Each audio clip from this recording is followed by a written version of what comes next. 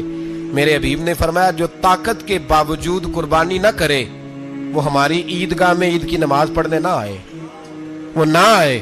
اور یا رسول اللہ جو کرے گا، فرمایا قربانی کے جانور کا خون کا قطرہ بعد میں زمین پہ گرے گا، اللہ اس کے سارے گناہ پہلے معاف فرما دے گا، اللہ اس کے سارے گناہوں کو بخشے گا۔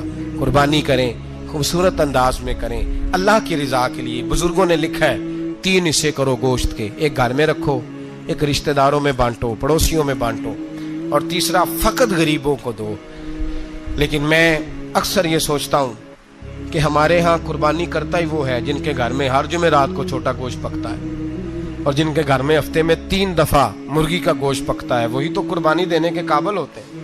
تو وہ بھی اگر قربانی کے بکرے میں سے بھی تیسرا رکھنا چاہیں تو اجازت تو ہے، میں نے کہا سارا رکھنے کی بھی اجازت ہے، لیکن اگر آپ مہربانی کریں، کوشش کریں کہ یار ہم تو سارا سال ہی کھاتے ہیں، اور ہمارے ہاں جو گوشت تقسیم ہوتا ہے نا وہ بھی باری لگی ہوئی ہے، ادھر سے پلیٹ آئی تھی گوشت کی تو ادھر سے بھر کے چلی گئی، بھئی اس نے کی ہے، اس کو بار بار گوشت دینے کا کیا مطلب ہے؟ آپ یہ دیکھیں عزیزوں میں، رشتہ داروں میں، اور میں اگر تھوڑا سا آپ کی توجہ کرانے میں کامیاب ہو جاؤں تو سفید پوش لوگوں کو دیکھیں، کچھ سفید پوش ہیں، سفید پوش جن کے اوپر قرضے ہیں، بیماریوں نے جکڑ لیا ہے، گھر میں بڑے بڑے سخت مریض آ گئے ہیں، سفید پوش پہلے دیا کرتے تھے۔ آپ ان سے پوچھتے ہیں صاحب قربانی، تو بات کو ٹالتے ہیں، وہ کہتے ہیں سوچ رہا ہوں کوئی حصہ ڈال جائے، پردہ پوشی کرتے ہیں، کہتے ہیں کہیں حصہ رکھا ہوا ہے، پردہ پوش۔ اکثر وہ لوگ قربانی نہیں دے پاتے، اکثر دیا کرتے تھے اب نہیں دے پا رہے، کیوں؟ اس لیے کہ مشکلات ایسی آ گئیں۔ ان لوگوں کا خیال کریں، ان کے گھروں تک گوشت پہنچا کے آئیں، ان پر توجہ کریں۔ وہ سفید پوش آدمی کبھی ذکر نہیں کرے گا، کچھ تو ایسے ہیں جو خود پہنچ جاتے ہیں کہ ہمیں گوشت دیا جائے، لیکن کچھ سفید پوش ہیں لا یسألون الناس الحافا، اللہ فرماتے ہیں کچھ لوگ لپٹ لپٹ کے سوال نہیں کرتے، سفید پوشی کا بھرم رکھتے ہیں، کا مزاج نہیں۔ ان کی طرف دیکھیں، اپنے رشتہ داروں کو دیکھیں، خاص کر ان رشتہ داروں کو دیکھیں جن کا آپ کو پتہ ہے کہ غریب ہیں، مجبور ہیں، ان کے گھروں میں گوشت بھیجیں۔ غریب بیٹیوں، غریب بہنوں کا خیال کریں، اس طرف متوجہ ہوں، ان کے ساتھ اس نے سلوک کریں، اس طرف آپ لوگ خیال کریں۔ اللہ ہمیں سمجھنے کی توفیق عطا فرمائے۔